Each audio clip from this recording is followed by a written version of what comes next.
What's good, everyone? You're listening to WKNC 88.1 FM HD1 Raleigh. We are a student-run nonprofit radio station based out of North Carolina State University. I'm Ewan, aka DJ Off Belay, and this is the alt-rap pipeline Deepcuts, where we're interviewing some of the up-and-coming talent out of the alt-rap underground. Today, I'm here with Ernesto Brimingham. What's good, man? How's it going? I'm doing great. Thank you so much for having me. We can jump right into it, I guess. Yeah, so maybe for some people that are listening that haven't really heard you before, why don't you give yourself like a little intro, what kind of music you make, how long you've been making music, stuff like that. I would describe the music I make as alternative hip hop, kind of akin to, where Tyler the Creator sits in, the mainstream sector, and then also I was very influenced by the whole Odd Future group growing up, and also Chicago's whole Save Money group. So I think you can hear those influences in my music, and my contemporaries are also influences. So like if you know Young Wabo and Jonah Love, those are two of my corroborators with with my music. And then acts like Gal the Arsonist and all these really cool underground people who are just like waiting to bubble up. I feel like I'm really taken from. Yeah, no, definitely you sit well within that sound that you sort of described. I feel like nowadays music doesn't really have sort of an emphasis on location. It's more about like the certain sound you're trying to emulate. I feel like Right. You brought up a lot of the people that play on my show and stuff like that. So those influences you'd say definitely are sort of like intentional in terms of like your contemporaries, or is it more just like you like making this kind of music and it's sort of just works out that there's already sort of a sound there?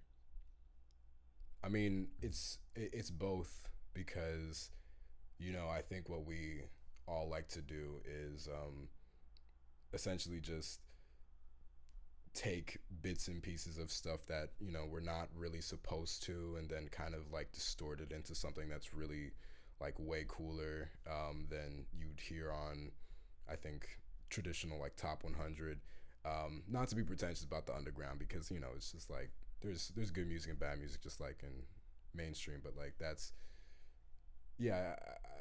so I would describe it as I am intentionally kind of putting my style in that camp, but then also that just arises naturally. Like that is how I understand being a creative, like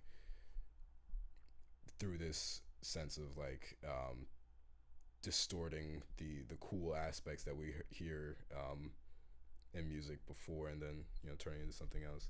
If that makes sense, it's kind of word salad.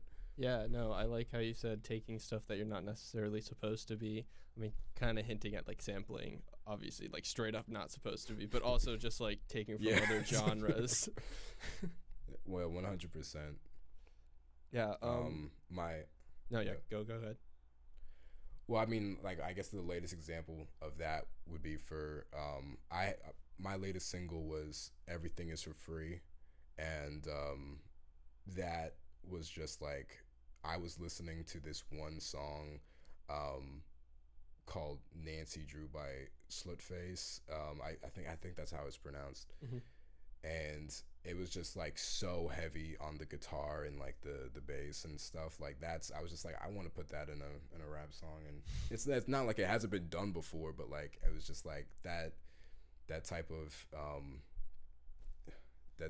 energy. Just I wanted to express myself over that type of energy. So yeah, would you say that's like kind of typical with how you make your songs? It's like you find a sample, you're like, oh, this has inspired me all of a sudden. Or there's some times where it's like, oh, I want to make a song about this, let me find the sample. Or maybe like just you have a title and first you're like, I want to make a song called this. I'm not even gonna lie, like sometimes the title comes first. Yeah. Because like it's that is such an important part of the process. But the truth is, I think when you get to a certain point in it, at least for me, it's not like trying to find a creative process. It's like processing creatively, like what you're doing. Like I process music creatively. Like I think about like a song that I listen to. Like I've been listening to every day the past 2 weeks. I was like, why I keep listening to the song, and I investigate it and I try to find exactly what I like about it. Mm-hmm. And in doing that, I I realized, okay, this is something I can take for myself, for my next song, and that's how it becomes like it's like a translation process almost. You No, know, I yeah, I see get what you're saying. something in the world, and I use music to tell other people about it. Wow, that's. I feel like I've never really heard it described that way, but it makes a lot of sense. Like, not necessarily has to be an active process of being creative. You can be doing it sort of like in the background while you're listening to other music, or in like just like throughout the day. It's like Yeah. it's never off. Right. Um, Yeah. I feel like with that, I sort of wanted to talk about "So Refreshing," your freshman album. When you like went about releasing that, was there sort of a driving? I don't know how to say it. Like, what was the goal of the album? Did you want to like have it be like a concept album? Did you want to? So that's it's almost a long story. I remember I always wanted an album name or a project called So Refreshing. Mm-hmm. And at first I didn't know why. Over quarantine, because like it started like in 2019, but in like that I just had that idea, So Refreshing. It was before I even really finished songs. Like I produce all my work, and I write my own lyrics and all that stuff, but I didn't really make songs. I didn't record and finish songs for a while, but I always had this idea I was going to make an album, and it was either going to be called um, Catalyst, which is part of the name of my next upcoming project, Add a Catalyst, Mm-hmm. or So Refreshing. Um, I started making songs, like actually making songs during quarantine, um, and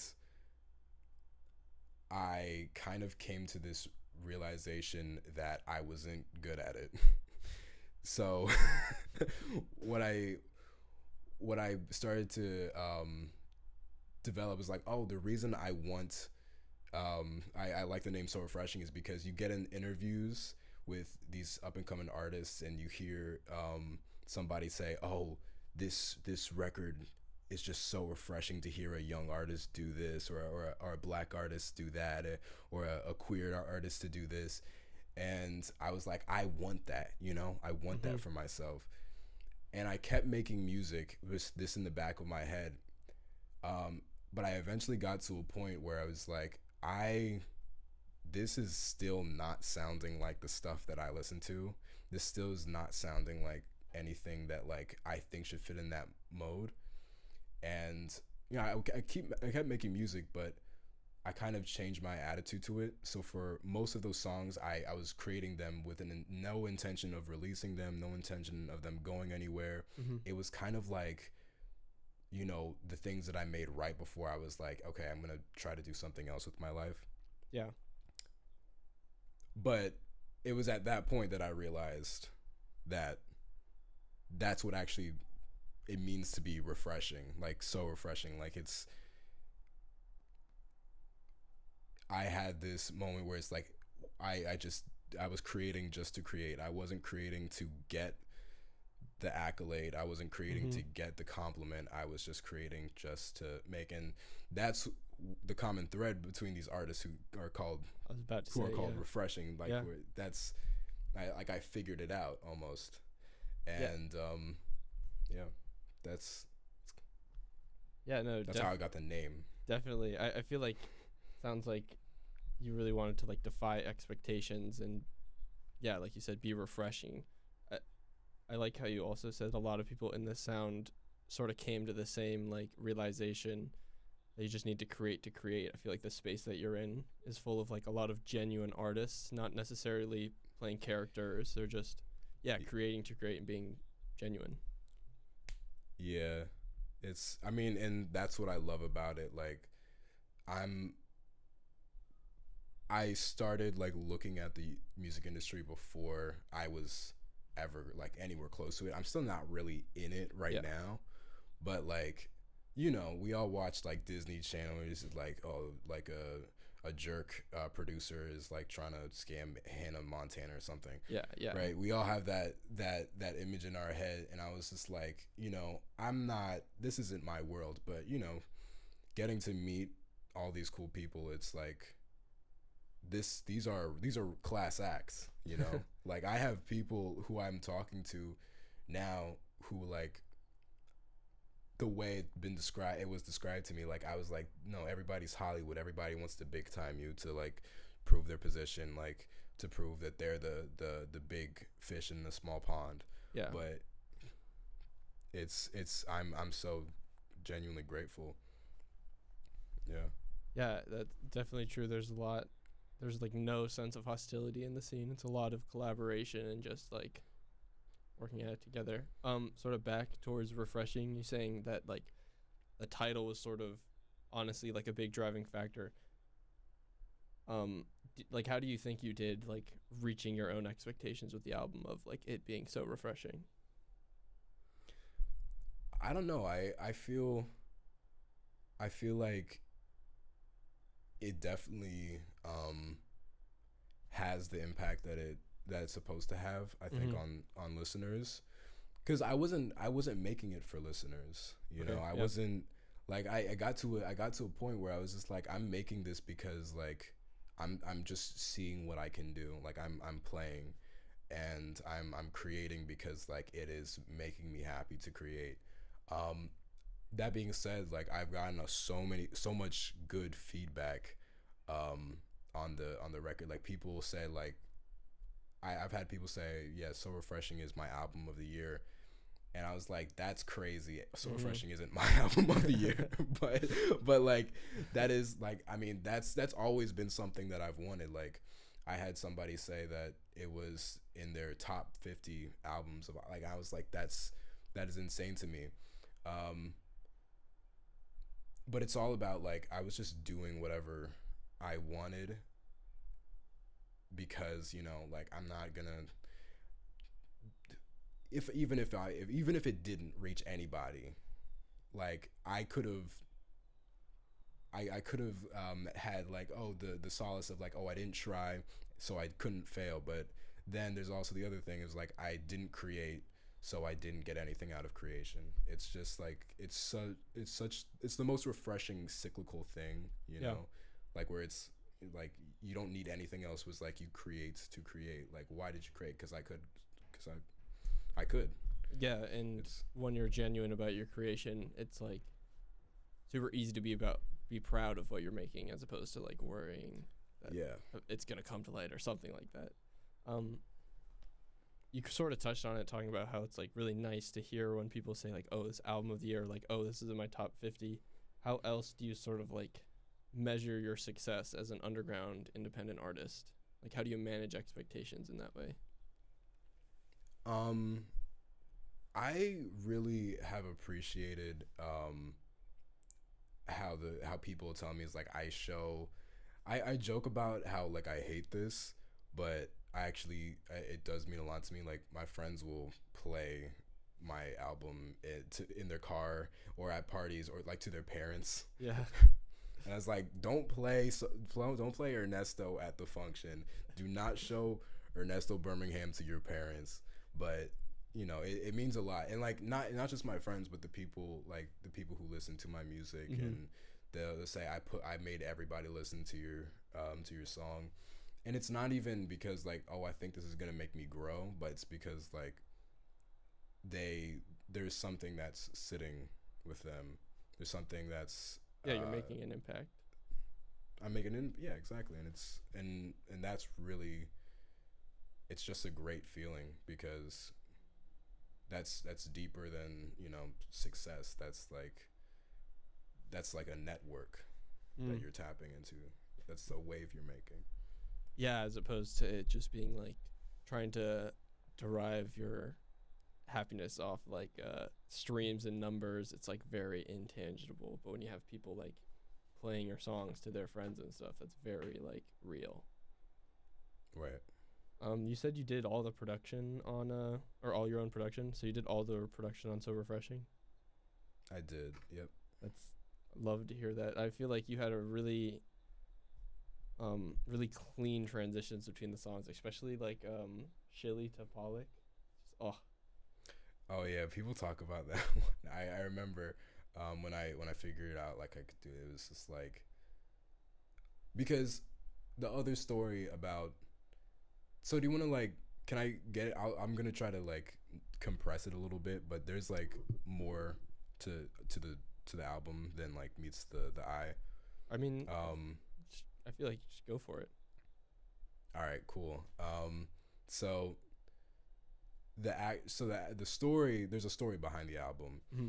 Um, it's about this kid named Buck who has his song blow up on SoundCloud, and subsequently a bunch of terrible things start happening to him, but he's so busy like celebrating the success from like just all these listens on SoundCloud that by the end when he's going off to New York to like meet somebody or trying to make that SoundCloud hit into something, Mm-hmm. he meets this tragic fate by getting hit by a train, and like it's weird. No, And I came up with the story. I came up with the story after I finished the songs, um, but it just made me more confident about releasing the project for some reason. My favorite project of all time is Because the Internet by Childish Gambino.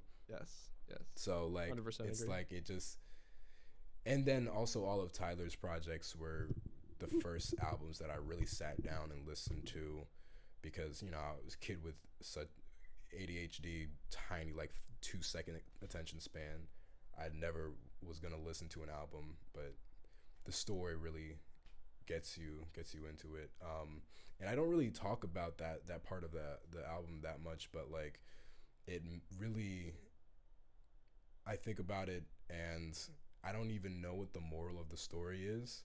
It's just like it's supposed to be like a tragedy, but it allows me to look at a lot of the lyrics that I think I forget the meaning of and allows me to find meaning in them, Mm. because that's just because if you take it down to its essential parts, this idea of like reaching success, like the climax of your life, dipping down into like an immediate stop is kind of like just a compressed version of life. So Yeah, yeah.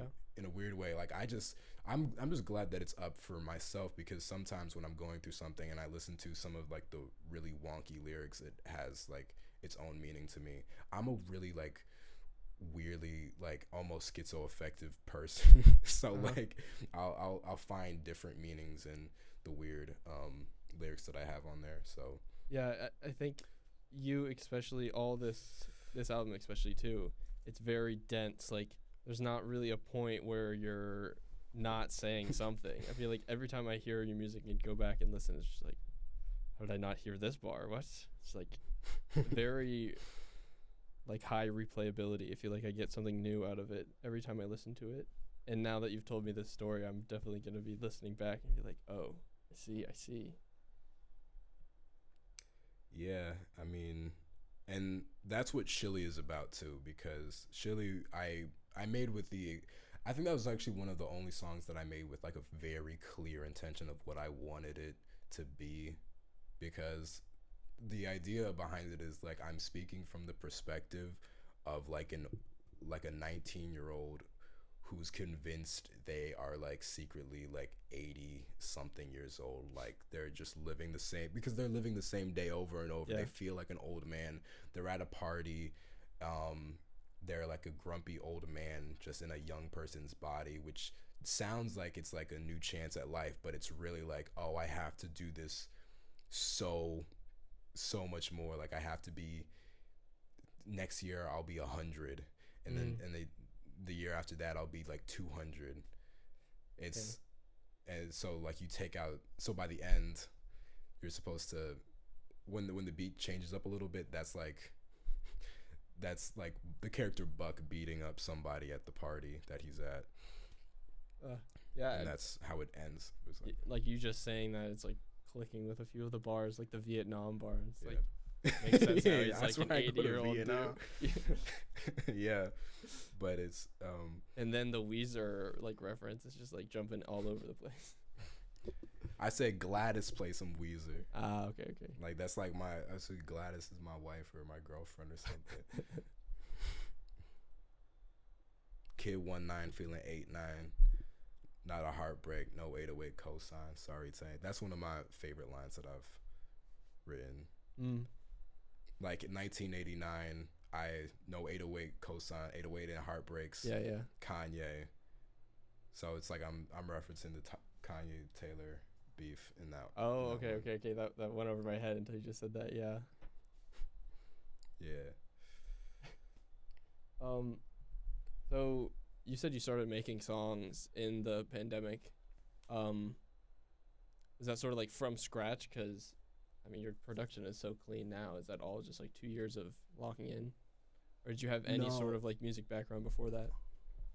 So I had been producing since my freshman year of high school. And I've been rapping since like I was like in 7th grade. Okay. But like when I say this, I was terrified to record because I remember like how my brain works is like I'm in a process of unlearning perfectionism always. But I remember I would put my vocals with like using my Mac laptop, and I would get like frustrated on on a level that you would not imagine. Like it was almost like I would have a breakdown because I just didn't understand anything like about how to record or how to mix or anything. And instead of learning about it, I would just write, and I would just imagine, okay, one day the song will be done, one day the album will be done, and I will, and a lot of people like it. I was just so much in my head about it. And I realized, okay, if I can't record a good song, then, just get it done with to, release so you can stop thinking about it. But like, you can't be in your head about this. That's what I told myself by quarantine. Yeah. Okay. Yeah, that makes sense. I feel like I relate to that sometimes if I'm like trying to do something and it's not exactly how I want it the first time. I'm like, oh, it's never gonna happen. Yeah. Why try? But then I feel like it's got to be so satisfying once you like get those skills and get the ability to actually like take what's in your head and make it into music. Right, exactly. I feel like a lot of your songs are pretty long in terms of like, I feel like nowadays all the rap that surrounded with, especially in this scene, is like super short. Is that intentional? Do you feel like, is that intentional, trying to get away from a trend, or is it just? I think it wasn't intentional, but if you listen to So Refreshing, like you'll know that I do have an affinity for bridges. Like I really love like putting on like a little extra part at the end, and I like to make the verses. You gotta understand, I'm getting off like 6 years of raps that I've just been sitting in my head. Yeah. So I'm just like, my initial idea when I made, because the album was made over like 3 distinct periods. One was like a year ago where I was just coming into college and I was finishing like 3 songs. That was Get Along, Pop Off, and one other, I forget. Then over my winter break, that was in January, I did in this order, Blue, Pan Flutes, Evening Star Beat,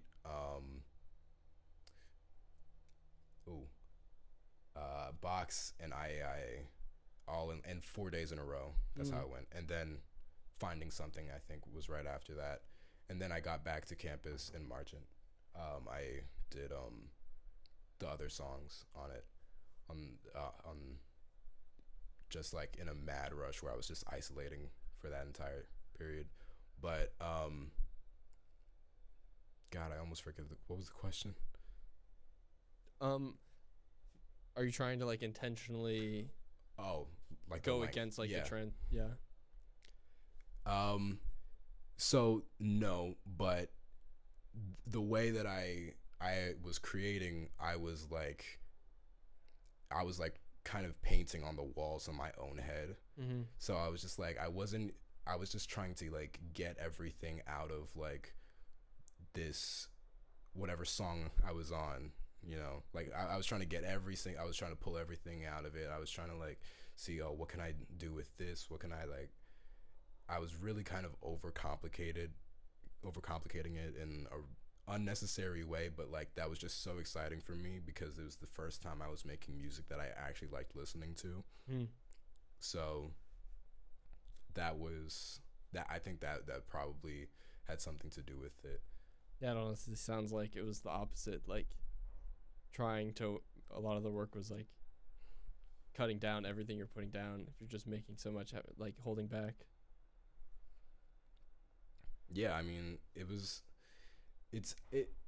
a lot of like, there's a lot of contradictions in like everything I make. Like,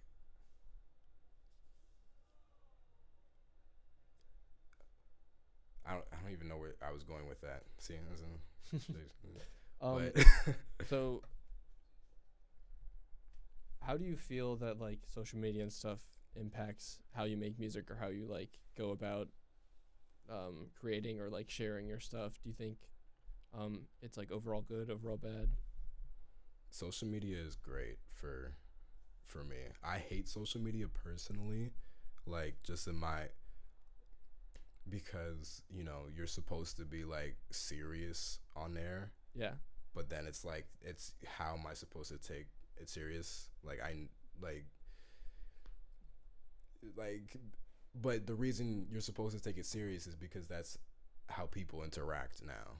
You know, that's just like the mode of communication. But on terms of promotion, on the terms of like getting your music out there, it's like, you know, a dream. Like I'm sure so many artists would have loved to have that. We might have an entire different repertoire of artists if, you know, we had the same type of social media in the 90s. That's very true. Versus now. But also, I mean, you know, because I can connect with so many different people.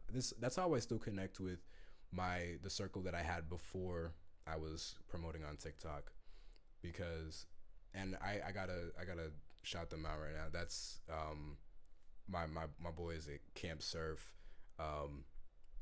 That's Trevor Cook, Summer Roman, Noah Hyun, and James Cochran. Like, because we met at a summer camp, and we haven't seen each other since then, but we connect through social media, and we would, you know, collaborate through the internet.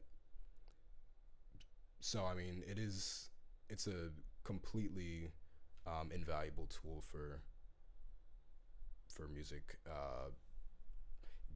both production and sampling and everything that it has to do with it's great.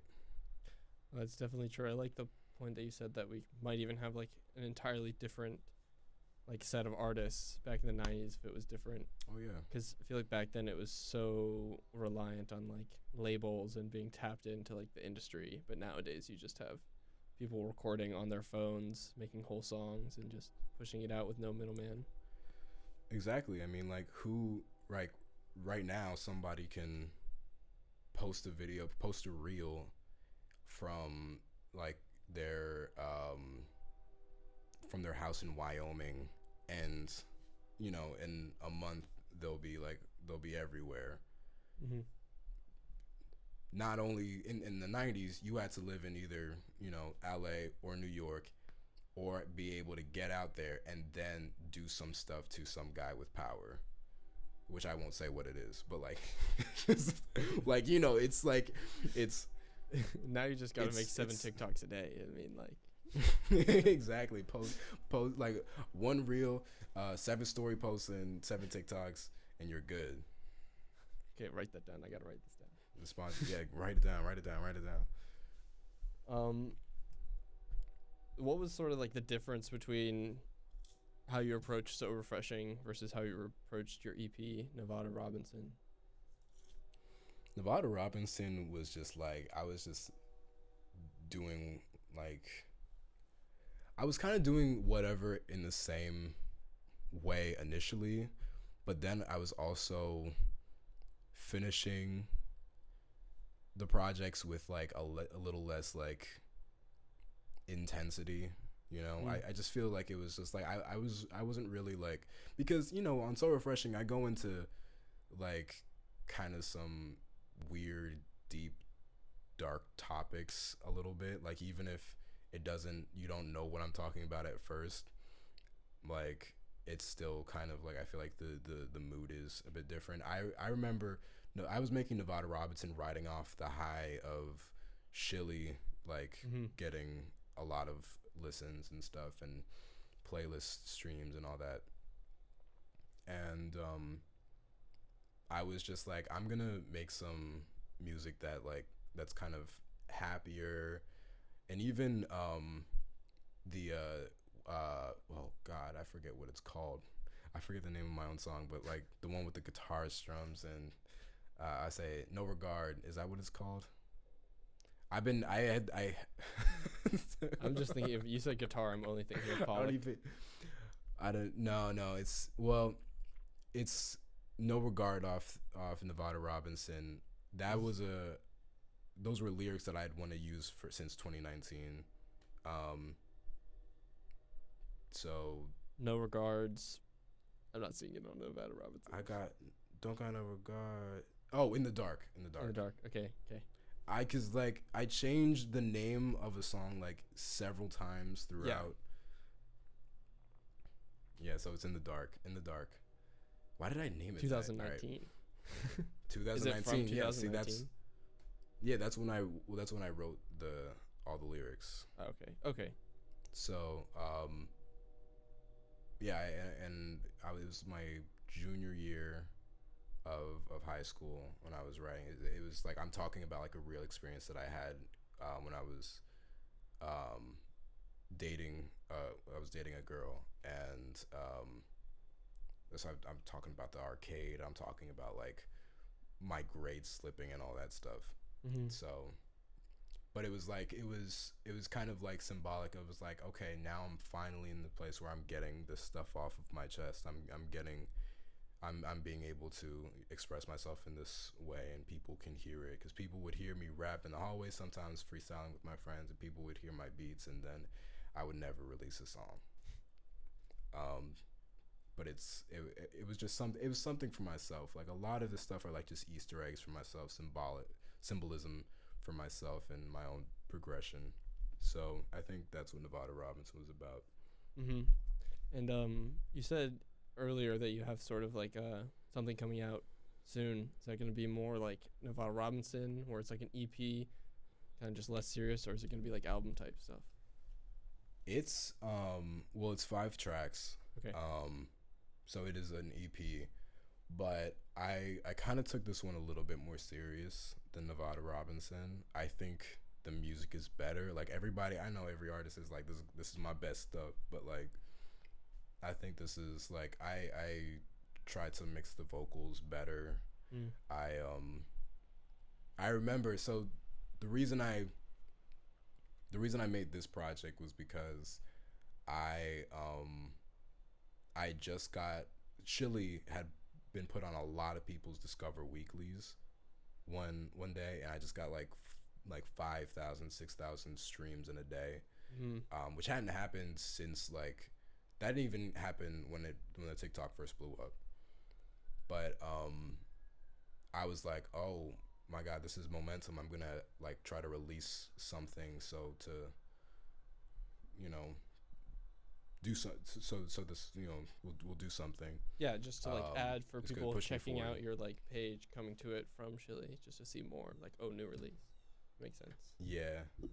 Ironically though, it's not like Shilly at all. Like it's more sample heavy. It's more 90s, 90 BPM, kind of. I if you listen to, I keep saying if you listen to So Refreshing, a lot of the BPM is around 120. So it's like, wait, no, I'm gonna make sure I get this right.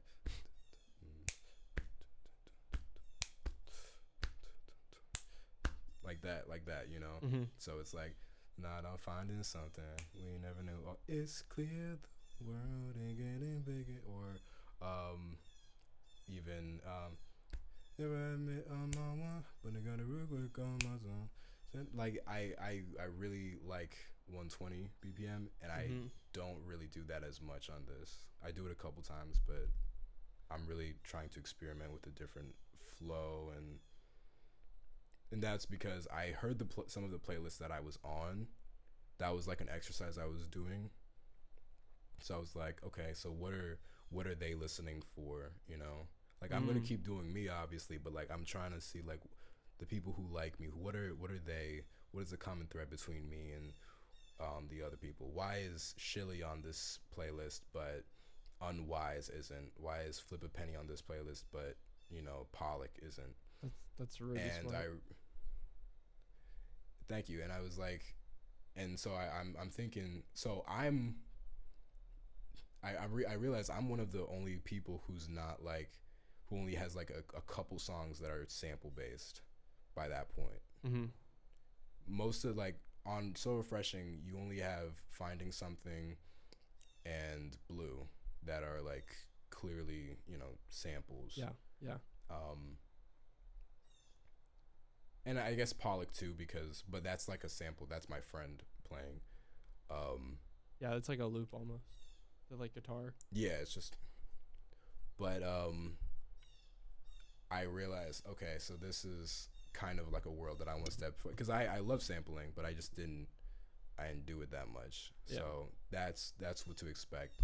I was previewing Brother What's Up, which is gonna be the single. It's coming out on the 21st. It's in like a week. That'll probably be out by the time this airs. Oh, great. So you can check it out at my Spotify, Ernesto Birmingham. If you don't know how to spell Birmingham, learn it. Like, come on. Like, Yeah, get wait, with the program. quickly before I forget, how did you get the name Ernesto Brimingham? Like, where did that come from? Oh, I love this question because I don't know. I don't even know.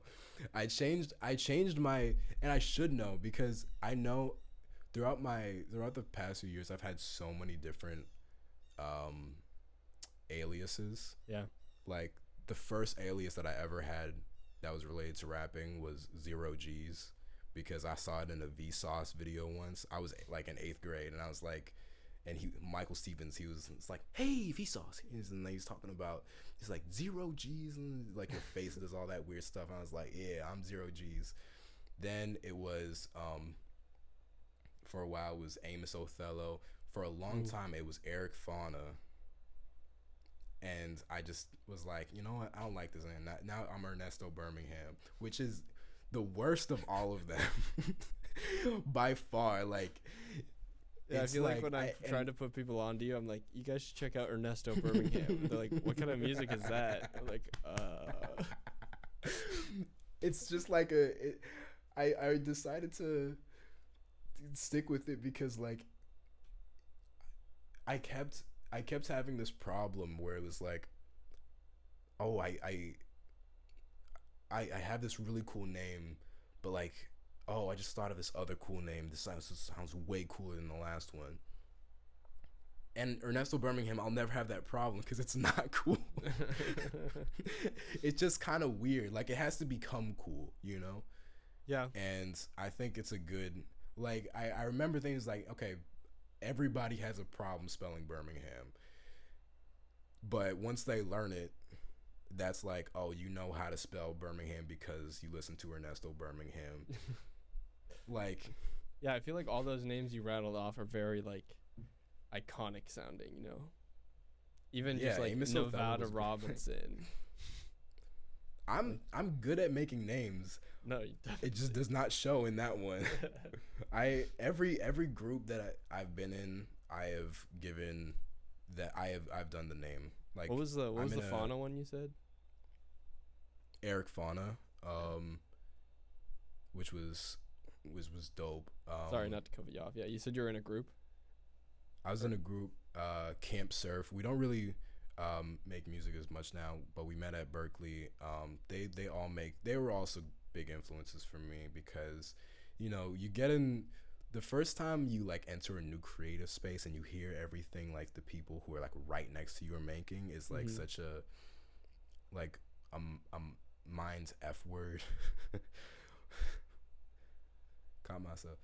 Um, because you're like, okay, it's actually not an excuse that I'm just sitting in my college dorm and that artist is in somewhere in Hollywood because this person is doing something better than I've heard like anything that on my playlist, Yeah.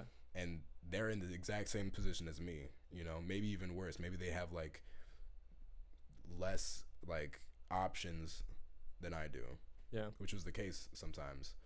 But I was with Camp Surf and this other group of people back in Philadelphia, where I'm from, where we called ourselves Noble Infamy and uh, Kansai Grotto for a while. That didn't really catch on, but I made both of those names. Both 10 out of 10 names again. Thank Noble you. infamy. Wow. Yeah, none of y'all listening better take that because we don't have a copyright. Don't take that. But yeah. Yeah. Um. Are you like? Do you have any sort of like? How do I want to say this? What's like the roadmap you have for like the next few months, next year? Like, where do you want to be, or like, what are you building towards? Um, I try to do everything in this area like without expectations Mm-hmm. because it's just so flux. It's so fickle. I know even where I've been at this point, like, you'll have people who you think you're gonna meet up with or you think they're gonna like give you a verse and they don't, like, they ghost you, or like there's like everything is like left in the hands, the foundation is left in the hands of creatives, which is like not good if you've ever worked with creative people. Yeah. Yeah. But but I,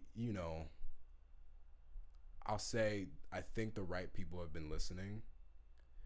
Um I'm getting attention from people in places that I want to be.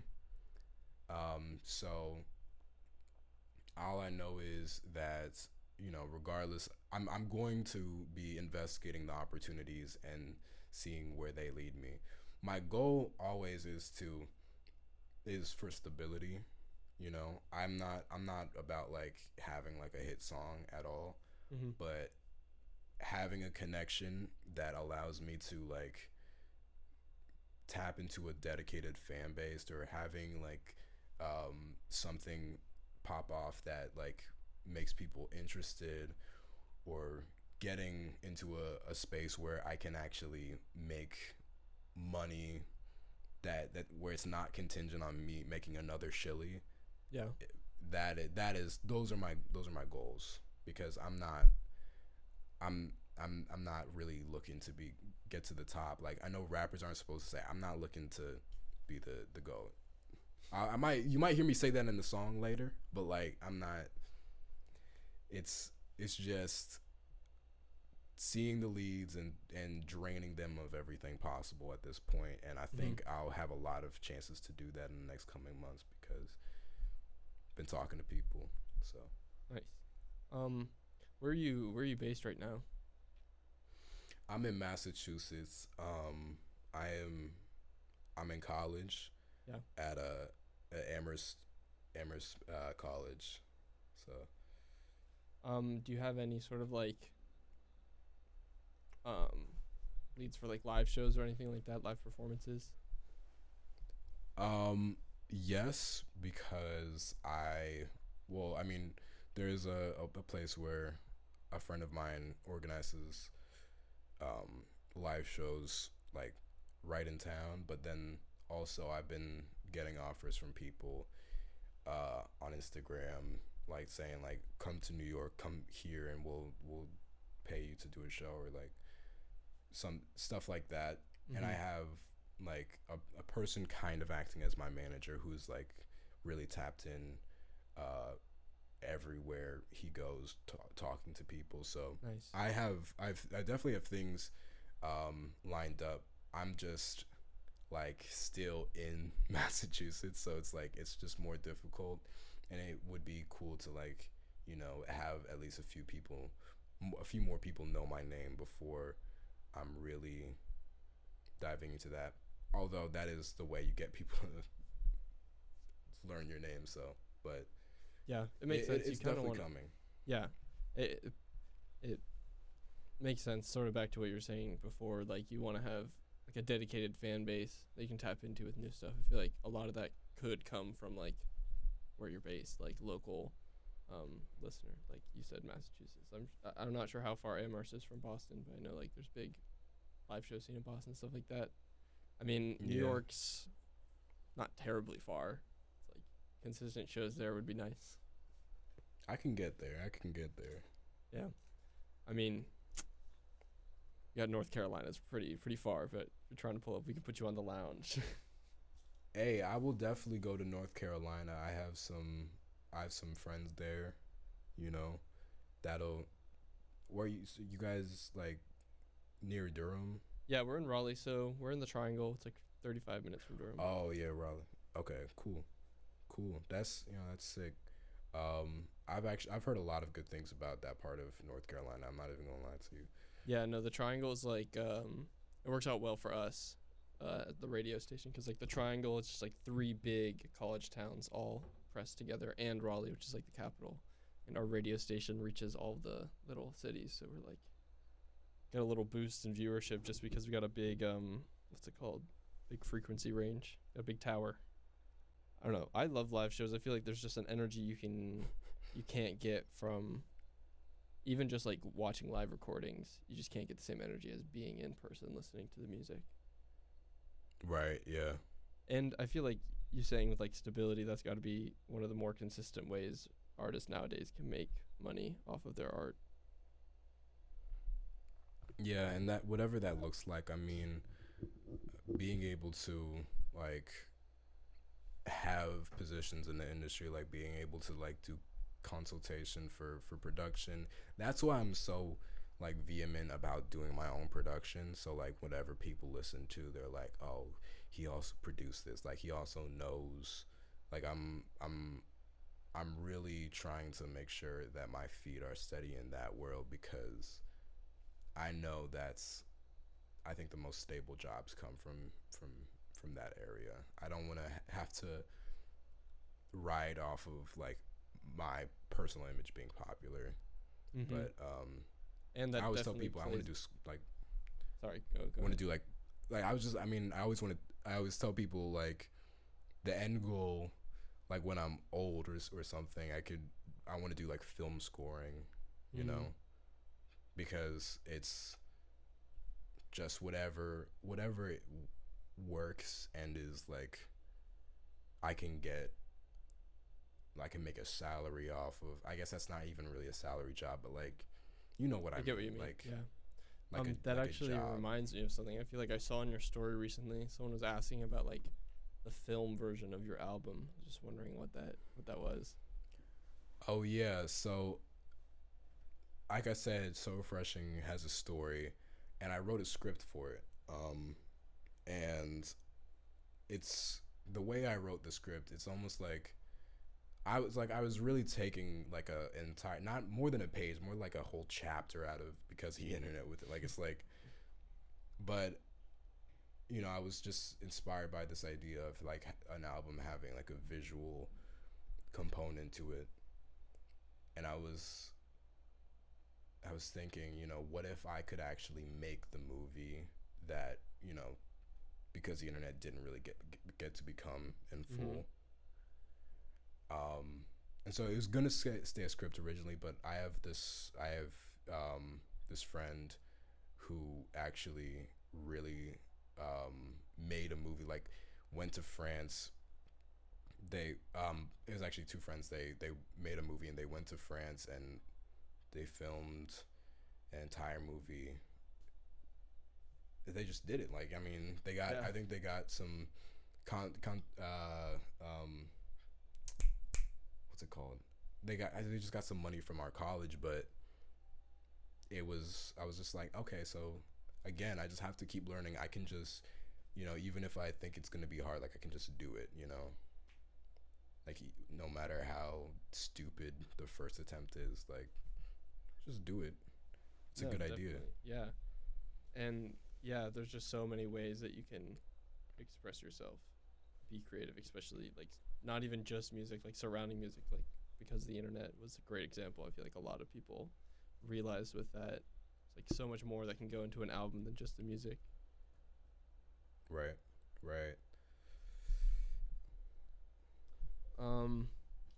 Sort of reaching the end of my prepared questions here. Is there anything else you wanted to talk about? You know, that's like, I think probably most of what I want to say. I want to give a big shout out. Like, I know I'm not, this isn't me soliciting obviously other people, like, but I kind of want to give a shout out to the people who you know, other artists who like should also be interviewed in the future, who will be interviewed in the future, not necessarily by y'all, I mean, obviously y'all, but like we'll get there one day. It was like, I just wanted to shout out Saride and Ren Cinema and Miles Ramon and Eli Froze, all my friends in Philly, and you know, everybody else who I mentioned in this interview. That's it. And if you want to follow me, you can at Free Diallo. That's Free Diallo. I'm allowed to say that, right? Like, if I you said that perfectly. If you want, right? Yeah, all right, great, thank you. And then Ernesto Birmingham on all streaming services. That's ERNESTO BIRMINGHAM. Just look up Shilly, and the person who made it is me, Shilly. I'm him. Album, I am him. I am the guy with the white eyes and the like half the face cut off. Yeah.